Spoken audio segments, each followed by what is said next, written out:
Hello all, welcome to the channel. In today's video, we are going to see how to add gateways in Wix Studio.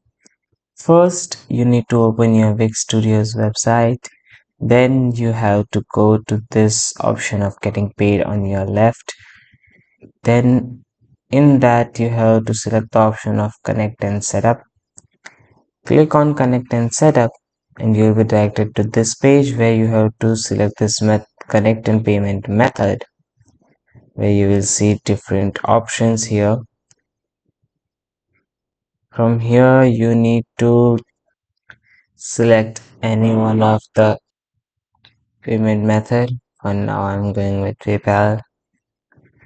From here it will take you to this page where it will ask you to enter your email address, and when you click on connect, after that you have to click on connect and it will connect the provider.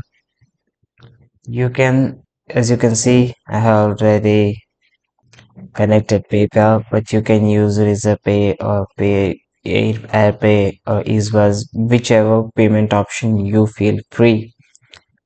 After that, you can receive the payments through those gateways. So I hope this video was useful to you, and if it was, then make sure to like and share this video, and do not forget to subscribe to our channel. Thanks for watching.